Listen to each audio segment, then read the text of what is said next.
반가워요 여러분. 지구과학 두 번째 시간입니다. 이번 시간에 선생님과 공부할 내용은 판구조론의 정립 과정에 대해서 공부를 할 거예요. 먼저 지난 시간 리뷰를 한번 해보도록 하겠습니다. 영화 속 상황과 사람들이 겪는 피해에 대해서 적어보자 였는데 이 두 명을 랜덤으로 한번 뽑아봤어요. 그래서 정인이가 대상 피해, 정신적 피해와 전문 용어까지 쓰면서 그다음에 신체적 피해 이런 게 있다. 그다음에 인기는 거대한 해저 전쟁이 샌안드레아스에서 대지진이 일어났고 지진으로 인해 건물과 댐이 붕괴돼 쓰나미가 오면서 수많은 사람들이 다치고 죽었다. 이런 식으로 써주셨어요. 아주 잘하셨습니다. 그 다음에 여러분들이 과학자라고 생각을 해봅시다. 내가 발견한 어떤 지식을 세상 사람들에게 알려주려고 할 때 무엇이 필요하고 어떻게 준비해야 하나, 이것도 마찬가지로 두 명을 한번 뽑아봤어요. 그래서 희재와 현호를 뽑아봤는데 자신의 입장을 믿어줄 몇 명의 지지자들이 필요하다. 그리고 내가 발견한 지식을 사람들에게 어떻게 설명할지를 철저하게 준비를 해야 된다. 그리고 현호는 사람들이 나의 주장을 납득할 만한 증거자료, 예를 들어서 뭐 영상에서 메소사우루스와 같은 자료들이 필요하다고 생각합니다. 이렇게 적어주셨어요. 네, 다 맞는 말입니다. 무언가 내가 입장을 말을 할 때 지지자들이 있어야 되죠. 아마 이 영상을 볼 때쯤이면은 국회의원 선거가 끝났을 텐데 국회의원 이렇게 선거 활동을 할 때 지지자들이 있죠. 그런 거와 마찬가지로 무언가 내가 말을 할 때는 지지자들이 있어야 뭔가 좀 더 효과적으로 말을 할 수 있겠다라는 거죠. 그래서 지난 시간에 리뷰를 한번 보았고요. 본격적으로 한번 수업을 시작해 볼게요. 오늘의 주인공은 바로 이분입니다. 이분은 누구냐? 베게너라는 사람인데 독일의 기상학자이자 지구물리학자 그리고 대륙이동설을 주장한 과학자입니다. 선생님이 가장 좋아하는 과학자이기도 한데요. 그 이유는 뭐냐면은 당시에 생각할 수 없었던 정말 대단한 아무도 상상할 수 없었던 그러한 것들을 바로 생각하고 말하신 분이기 때문이죠. 다음 슬라이드를 보도록 하겠습니다.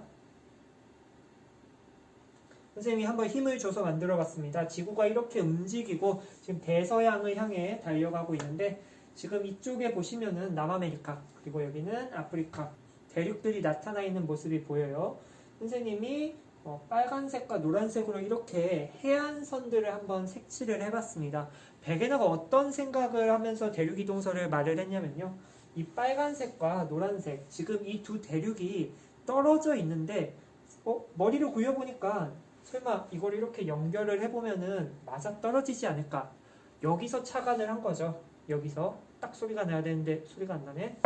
그래서 이 빨간색과 노란색의 이 일치성을 가지고 이제부터 이론이 전개되기 시작합니다. 하나의 땅이 이런 식으로 이동을 하지 않았을까? 그러면 앞에 말했듯이 과학자가 이러한 말을 하려면은 증거가 있어야 되겠죠. 네, 그래서 이제 하나씩 그 증거들을 한번 같이 살펴보도록 할게요. 첫 번째 증거는 뭐냐면은 대서양 양쪽에 있는 남아메리카 대륙과 아프리카 대륙의 해안선 모양이 비슷하다. 방금 얘기했죠. 선생님이 이해를 돕기 쉽게 종이를 한번 찢어보겠습니다. 지금 여기에 대륙이 하나가 있고 여기에 대륙이 하나가 있다라고 생각을 해볼게요. 지금 이렇게 끊어져 있는데 만약에 이거를 합쳐두면은 하나의 종이가 되겠죠. 그때 해안선은 지금 이 부분을 말을 하는 겁니다. 남아메리카 그리고 아프리카 대륙이 이렇게 있는데 중간에 대서양을 끼고 있어요. 근데 이거를 연결을 시키면은 이렇게 일치하지 않을까? 그거를 첫 번째 증거로 제시를 합니다. 근데 여기서 참고로 알아둘 점은 완벽하게 똑같진 않아요. 왜냐면은 풍화와 침식 때문에 살짝 일치하지는 않는다. 그리고 두 번째 증거는 암석과 지질 구조가 연속적으로 이어진다. 살짝 어려운 내용일 수도 있는데요. 다시 이 그림을 볼까요? 처음에 하나의 종이 찢겨지기 전을 보면은 선생님이 이렇게 산을 표시를 했는데 찢어서 이렇게 멀어져 볼게요. 그럼 여기에도 산이 있고 여기에도 산이 있죠. 근데 과거에 이 산은 하나였어요. 이거를 여기 한번 대입을 시켜볼게요. 남아메리카와 지금 아프리카에 산이 각각 있는데 이 산들을 연결을 시켜보면은 신기하게도 맞아떨어지더라. 이거를 두 번째 증거로 제시를 한 거고 이게 그 말의 뜻입니다. 아시겠나요? 그래서 여기 보시면은 지금 아프리카, 북아메리카, 유럽에 지금 빨간색으로 이렇게 색칠이 되어 있어요. 이게 뭐냐면은 지금 각각 대륙에 있는 여기는 칼레도니아 산맥, 그다음에 여기는 에팔레치아 산맥 어디서 들어는 봤을 거예요.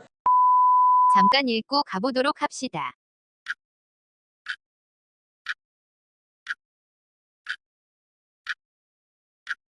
이게 지금 각각의 대륙에 나눠져서 있는데 하나로 뭉쳐보면 신기하게도 이어지더라. 마치 이러한 것처럼.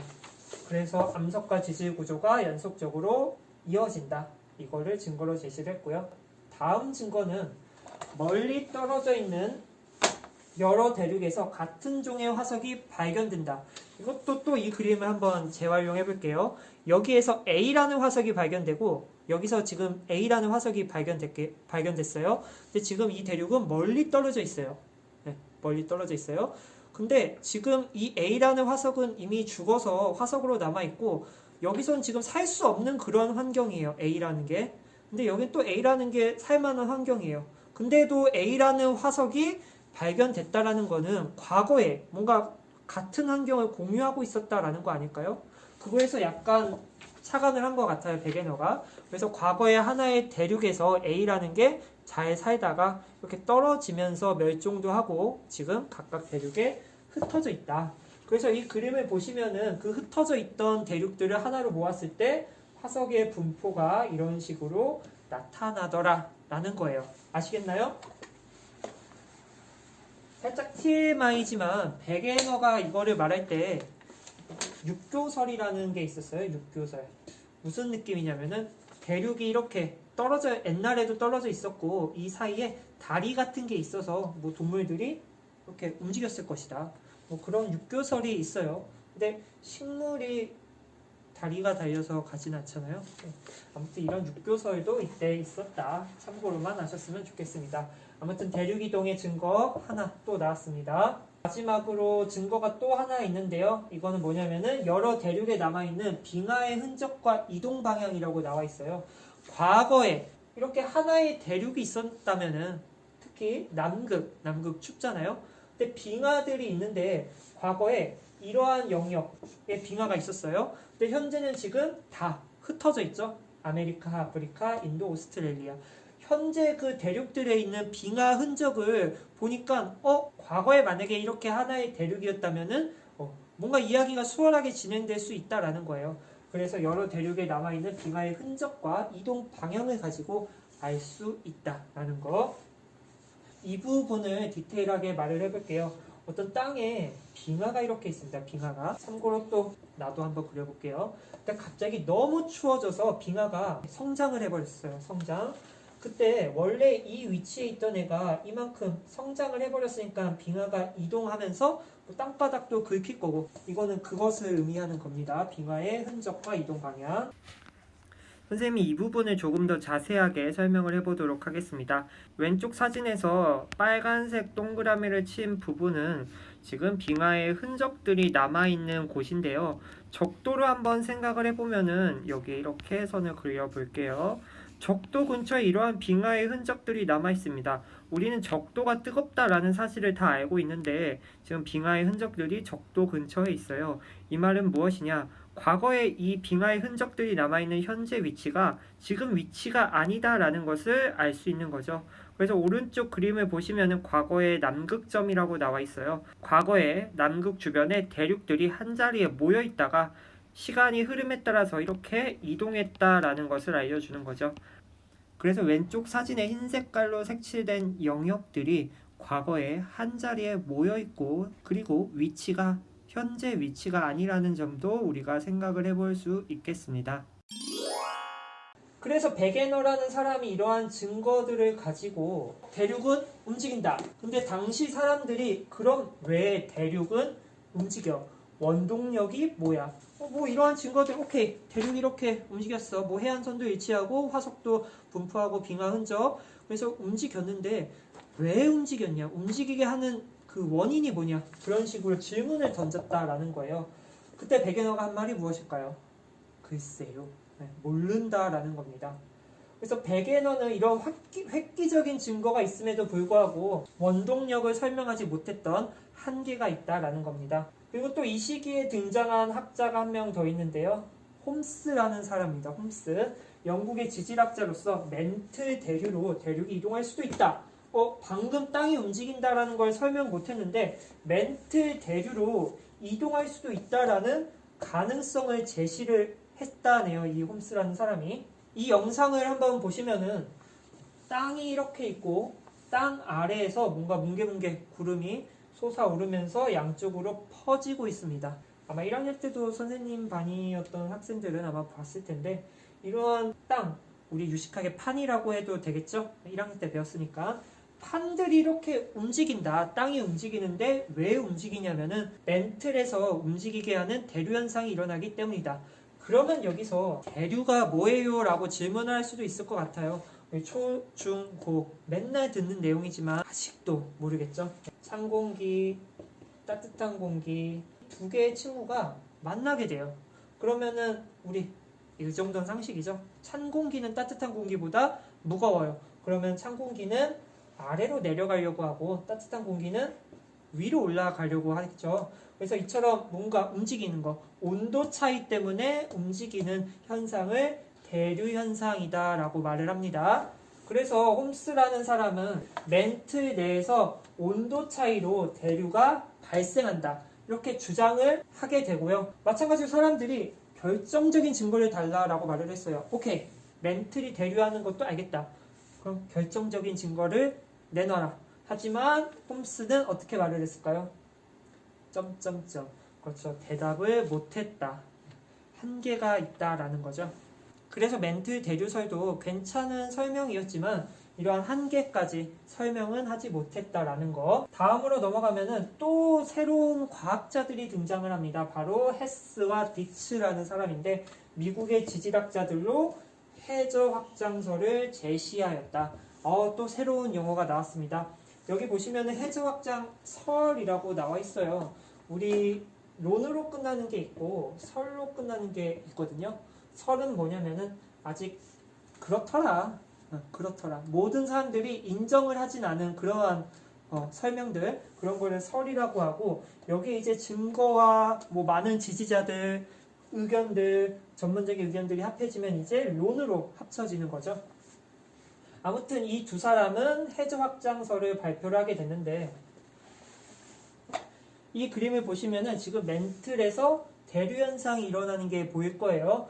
그래서 여기를 보시면은 위로 이렇게 올라가는 모습이 보이고, 여기는 이렇게 수평으로 움직이고, 여긴 또 아래로 내려가고. 1학년 때 살짝 봤던 그림이죠. 보니까 이 멘틀 대류가 상승하는 부분에서는 해령이라고 적혀 있고, 이렇게 내려가는 부분에서는 해구라고 적혀 있습니다. 그러면 해령과 해구는 도대체 뭘까요? 이 그림은 해령과 해구를 설명하기 위해서 선생님이 가져온 그림인데요. 쉽게 말해서 해령이라고 하는 것은 해저의 산이라고 생각을 하시면 되고, 해구는 해저의 골짜기라고 생각을 하면 됩니다. 지금부터 이 이미지를 계속해서 떠올려 주시면 되는데요. 해구는 두 개의 땅이 이렇게 만나게 돼서 이렇게 골짜기가 생기는 느낌을 기억해 주시면 되고요. 해령은 이렇게 멀어져서 생기는 이 산이라고 생각을 하시면 됩니다. 아시겠죠? 네. 보시면 지금 여기 마그마가 있어요. 마그마. 아직 마그마에 대해서 배우지는 않았지만 얘가 뜨거운지 차가운지는 알죠? 네. 뜨거우니까 상승을 할 수밖에 없어요. 왜냐하면 뜨거운 것은 위로 올라가려고 하기 때문에. 그래서 이 지구 내부에서 뜨거운 물질들이 위로 이렇게 올라옵니다. 올라와서 땅을 뚫고 갈 수는 없어요. 그렇기 때문에 이렇게 양쪽으로 퍼지게 되는데, 이렇게 뚫고 올라와서 마그마가 분출을 하고 식게 되면은 이제 이러한 산 모양이 나타납니다. 그러한 산들을 해령이라고 해요. 해령. 지금 우리는 2D로 보고 있지만 3D로 보면은 이렇게 거대한 산이 생긴다라는 거 알 수 있겠죠? 그 다음에 해구에 대해서 설명을 하자면은 우리 1학년 때 배웠습니다. 얘를 뭐라고 할까요? 우리 1학년 때를 생각해 볼까요? 판은 지각과 멘틀의 윗부분을 합쳐둔 것. 네, 선생님이 도그떡처럼 말해도 찰떡처럼 알아듣죠? 여기를 해양판, 여기를 대륙판이라고 했었죠. 둘 중에 누가 더 무거웠나요? 그렇습니다. 해양판이 무겁고 밀도가 크다. 살짝 TMI지만 해양판에는 현무암으로 이루어져 있어요. 현무암에는 무거운 원소 FeMg가 많기 때문에 해양판의 밀도가 크다, 무겁다. 기억해 주시면 돼요. 그래서 해양판과 대륙판이 이렇게 만나는 지점을 보시면은 해양판이 무겁기 때문에 밑으로 이렇게 내려가게 됩니다. 이걸 살짝 유식하게 말하면 섭입한다라고 하죠. 섭입. 그때 생기는 이 골짜기를 해구라고 한다. 해구. 그래서 다시 정리하면 해령은 해저의 산, 그 다음에 해저의 골짜기는 해구. 아시겠죠?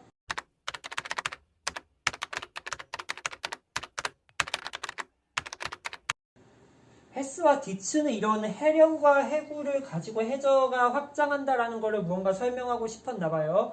그때 나오게 되는 굉장한 방법이 뭐냐면은 음양측신법이라는 건데, 음양측신법은 이렇게 바다 위에 배가 떠 있습니다. 이 바다에서 나는 이 위치에서 땅바닥이 몇 센티미터, 몇 미터, 몇 킬로미터인지 궁금해요. 그랬을 때 어떻게 알 수 있을까라고 생각을 하다가 여기서부터 이렇게 음파를 쏘게 됩니다. 음파. 그래서 음파가 이렇게 땅바닥에 도달을 해요. 그래서 튕겨 나왔어요. 이렇게. 그래서 내가 이걸 다시 수신기로 받았어요. 그러면은 여러분들 거리 어떻게 구하죠? 거리는 속력 곱하기 시간이죠. 이것을 여기에 살짝 대입시켜 볼게요. 내가 궁금한 거는 여기서부터 여기까지의 해저의 높이예요. 해저 지형의 높이. 그러면은 이거를 거리라고 한다면은 여기서부터 여기까지가 속력과 시간을 알면 되는 거죠. 그러면 음파의 속력 내가 만약에 주어졌어요. 그러면은 내가 갔다가 돌아오는 시간만 알면은 거리를 구할 수 있다. 근데 주의해야 될 점이 뭐냐면은 얘는 지금 갔다가 온 거예요. 그러면은 이 식을 그대로 쓰면 안 돼요. 뭘 해줘야 될까요? 그렇습니다. 2분의 1을 곱해줘야 되죠. 왜냐면은 갔다가 왔기 때문에 그대로 구하게 되면은 두 번 일을 하잖아요. 그래서 나는 궁금한 이 거리는 2분의 1을 여기에다가 해줘야 된다라는 거 아시겠어요? 그래서 이러한 방법으로 다 구한 거예요. 나는 태평양의 이 지점이 궁금해. 나는 또 이 지점이 궁금해. 그래서 이러한 음양측신법을 가지고 이러한 바닷속에 과연 어떻게 지형들이 분포하고 있는지 연구가 계속해서 진행되고 있었다라는 거고, 해령과 해구와 같은 다양한 지형들까지 이제 정의가 된다는 것이죠.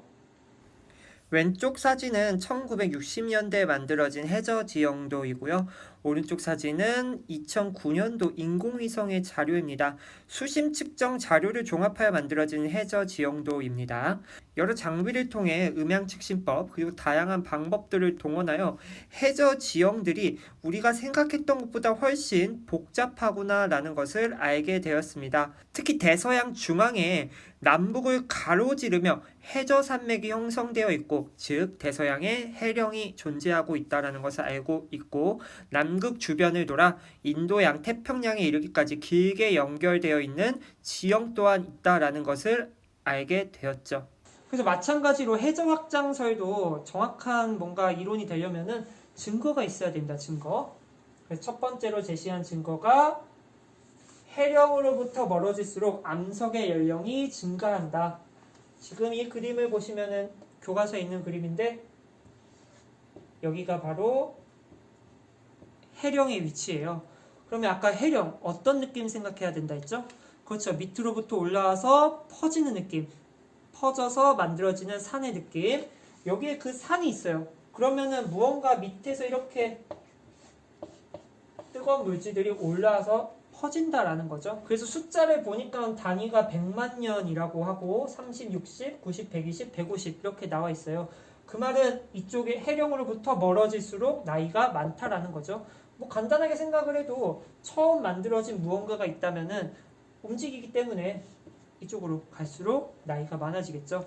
그래서 해령으로부터 멀어질수록 암석의 연령이 증가한다. 그것을 첫 번째로 증거로 댔어요. 그리고 해령으로부터 멀어질수록 태적물의 두께가 증가한다.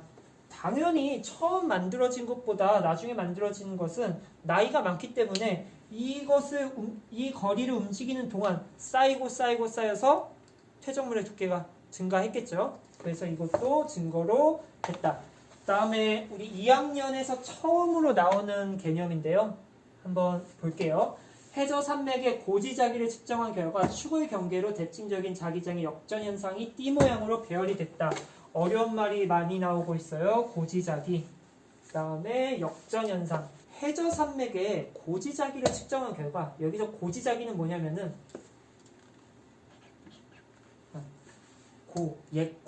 옛날 지구 자기장을 측정한 결과 축의 경계로 대칭적인 자기장의 역전 현상. 역전이라는 게 뭐죠? 그렇죠. 역전은 반대됐다라는 거거든요. 선생님 그림 하나를 보여드릴게요. 초딩 때부터 많이 봤던 그림이에요. 지구에 자석이 있다라고 생각을 했을 때 이렇게 자기력선을 한번 생각을 할 수 있겠죠. 그래서 실제로는 자석이 있지는 않아요. 그렇지만 지구에 이렇게 자기장이 형성이 됨을 보이는데, 다음 사진을 볼까요? 보시면은 normal, today, 그 다음에 여기는 reverse. 그래서 여기가 today, 현재인데 현재는 지금 밑에, 현재는 지금 남반구로부터 이렇게 자기력선 다 위로 올라가는 모습이 보이고, 역전된 현상을 보니까 이거에 반대로 보이죠. 과거에 무슨 이유인지는 모르겠지만 이렇게 자기장이 역전되는 현상이 일어났습니다. 이거는 아무도 몰라요. 과학자들도 아직 모르는 부분이에요. 그래서 이렇게 역전이 됐는데 이런 역전 현상을 어떻게 알아냈냐? 돌멩이를 가지고 알아낼 수 있다는 거예요. 돌멩이. 선생님이랑 그림을 그리면서 한번 다시 생각을 해볼게요. 지구를 이렇게 그렸습니다. 그리고 자전축을 그리고 적도를 표시한 다음에 마치 자석은 없지만 자석이 있다라고 생각을 해볼게요. 아래가 N극, 그리고 위는 S. 그러면은 자기력선은 N에서 나와서 이렇게 S로 들어갔었죠. 하나를 더 그려볼게요. 그래서 이러한 선을 지구 자기력선이라고 합니다. 지구 자기력선. 사람이 적도에 이렇게 파란색 사람이 서 있고, 그 다음에 한 중위도 정도의 연두색 사람, 그 다음에 극쪽에 이렇게 황토색 사람이 있다라고 생각을 해볼게요. 먼저 극쪽에 있는 사람을 한번 이렇게 옆에 다시 그려봤습니다. 그러면 이 극쪽에 있는 사람은 자기력선이 지금 어떻게 오고 있나요? 그렇죠. 위에서 이렇게 내려오고 있죠. 만약에 자기력선을 그려봐라 그러면은 위에서 이렇게 내려오는 모습을 상상해 볼 수 있겠습니다. 그 다음에 연두색 중위도에 위치한 사람을 한번 그려볼게요. 중위도에 위치한 사람의 지금 머리 위를 보면은 자기력선이 살짝 비스듬하게 내려오고 있는 모습을 보일 수 있습니다. 그래서 이렇게 비스듬하게 그리면 되고요. 그 다음에 파란색 적도에 있는 사람을 생각을 해보시면은 지금 적도의 경우는 머리 위를 뭔가 지면과 평행하게 이렇게 자기력선이 향하는 모습이 보입니다. 즉 머리 위로 이렇게 평행하게, 지면과 평행하게 자기력선이 그려진다. 그림 하나를 더 그려보고 가볼게요. 선생님이 그림을 잘 못 그려서 걱정이 많아요. 화산을 그렸습니다. 화산 밑에서 마그마가 이렇게 올라오고 있고요. 마그마가 분출을 했어요. 분출. 그래서 용암이 이렇게 흐르고 있고요.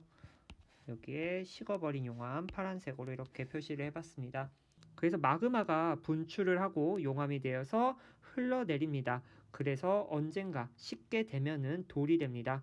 우리가 알고 있는 화성암이 바로 이렇게 마그마가 굳어져서 만들어진 돌 중에 하나죠. 그래서 마그마가 지하로부터 지표로 올라온 다음에 분출이 돼서 용암이 된 다음 식게 되면은 우리가 잘 알고 있는 화성암이 되는 것입니다. 현무암이나 화강암 같은. 근데 우리가 살펴볼 부분은 이 뜨거운 용암 쪽이랑 차가워진 용암 쪽의 돌들을 한번 살펴볼 거예요. 선생님이 동그랗게 한번 그려보겠습니다. 돌 중에서 자성을 띠는 광물들이 있습니다. 그러한 광물을 자성광물이라고 합니다. 자성광물. 자성광물 속에서는 Fe랑 Mg 같은 원소들이 있어가지고 자성을 띠는 그런 돌멩이죠. 이 화산이 있는 위치를 우리 방금 그렸던 초록 색깔, 이 중위도 정도에 있는 위치라고 한번 생각을 해볼게요. 그러면은 이 화산에서 이렇게 자기장을 그려볼 수 있겠죠. 자성광물은 이러한 자기장의 영향을 받는데요. 우리 뜨거워진 용암 속에 이렇게 자성광물들, 여기에 있는 애들은 이런 식으로 배열이 되고, 차가워진 용암 쪽은 이런 식으로 배열이 됩니다. 무슨 차이가 있나요? 그렇죠. 선생님이 이 부분에 있는 자성 광물의 배열은 무언가 연두색과 나란하게 그린 것 같지는 않아 보여요. 그런데 우리 파란 색깔 쪽에 보면은 현재 자기장과 뭔가 나란하게 그린 듯한 모습이 보이죠. 여기서 퀴리 온도라는 말을 해보고 싶습니다. 퀴리 온도. 퀴리 온도가 뭐냐면은 물질이 자성을 잃는 온도입니다.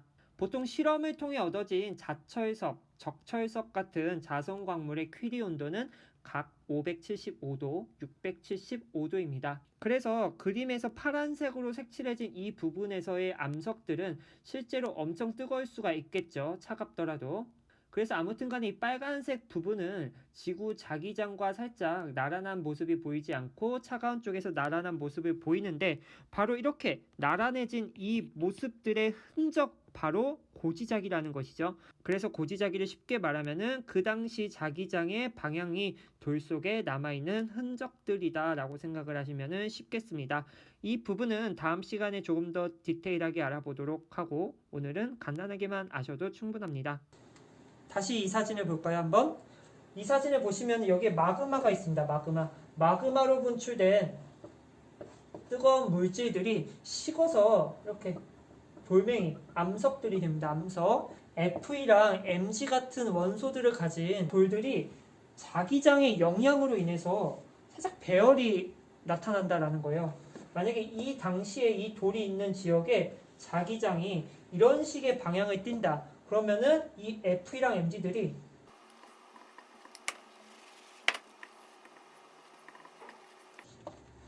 이런 식의 그 당시에 지구 자기장과 마찬가지의 배열로 나타나게 된다라는 거죠. 그게 바로 고지자기를 설명할 수 있는 것이고요. 그래서 지금 보니까 정자극기, 역자극기가 나와 있어요. 정자극기는 뭐냐면은 현재 이 상태를 정자극기, 그 다음에 이것을 역자극기라고 합니다. 역자극기. 그래서 이 영역을 보시면 지금 정자극기고요. 이 노란색은 역자극기. 계속 대칭적으로 나와 있죠. 무슨 말이냐? 현재, 지금 여기가 현재겠죠, 해령. 현재 해령에서는 정자극기 상태로 배열이 됐습니다. 그런데 과거에, 지금 여기 있는 애들은 다 이 친구보다 옛날에 있는 거겠죠?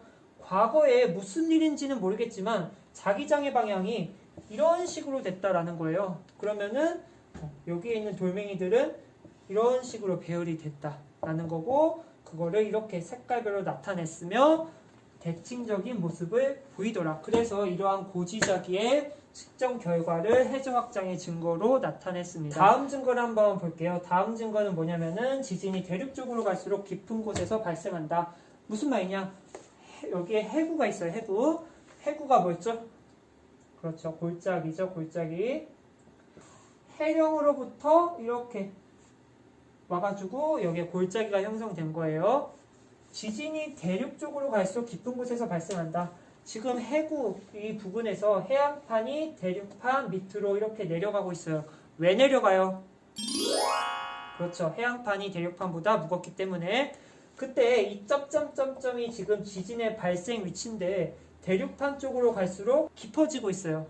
깊어지고 있다. 만약에 해저가 이렇게 움직이지 않는다. 판들이 움직이지 않는다면은 이러한 현상이 일어나지 않을 텐데 판들이 움직이고 특히 해안판 같은 경우는 무거우니까 대륙판 밑으로 내려갈 거며 이런 식으로 지진의 깊이가 계속해서 깊어지겠죠. 그래서 해저 확장의 증거로 이러한 것들을 제시했고요. 마지막으로 변환단층의 발견입니다.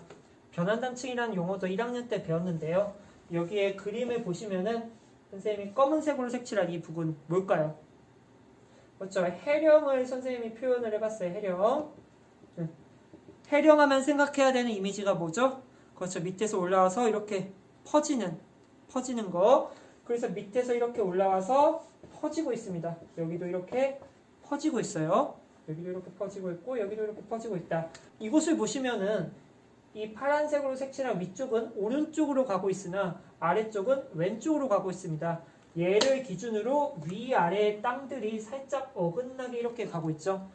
이러한 것을 변환단층이라고 합니다. 그래서 해령에서 멘트 물질이 올라와 양쪽으로 이동하는 속도가 다르기 때문에 해령의 축이 끊어져 해양 지각의 반대 방향으로 움직이는 부분이 있다. 이것을 증거로 제시를 했다라는 겁니다. 만약에 해저가 이렇게 확장하지 않는다면은 이렇게 어긋난 부분도 없을 텐데 변환단층을 발견함으로써 해저 확장설의 증거가 되는 것이죠. 이렇게 해저 확장설이 점점 증거도 있고 괜찮아지면서 다른 과학자 한 명이 등장하게 됩니다. 바로 윌슨이라는 사람인데요. 캐나다의 지질학자이고 변환단층의 존재를 밝혀내었고 해저 확장설과 판구조론의 정립에 크게 공헌을 하였다.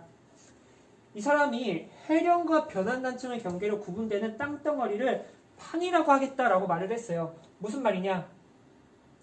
아까 이 그림에서 계속 선생님이 판이라고 말을 안 했어요. 아직 나오지 않았기 때문에.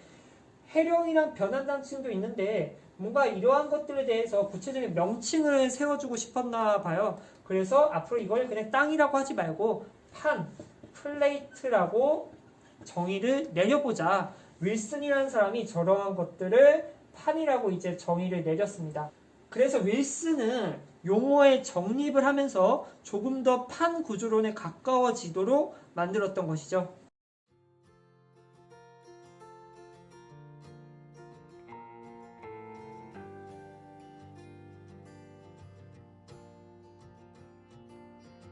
베게너, 홈스, 디츠, 그리고 윌슨까지 판 구조론의 정립 과정에 대해서 역사적인 흐름을 한번 살펴보았는데요. 선생님이 처음 촬영하는 거여서 어색하기도 하고 말하고 싶은 것을 제대로 말하지 못한 것 같은데 아무튼 간에 이 대륙이동설로부터 시작해서 판 구조론의 정립 과정까지 우리는 지금 단순한 10분, 20분으로 이렇게 보았지만 오랜 시간에 걸쳐서 이론이 정립되었다는 것 한 가지 기억해 주시고요. 이번 시간에 여러분들이 기억하셔야 될 것은 대륙이동설, 해저 확장설이 등장을 했을 때 과연 어떤 것들이 증거로 제시되었는가 그러한 것들을 한번 기억을 하고 이번 시간을 마쳐보도록 하겠습니다. 안녕. 떨어졌네요.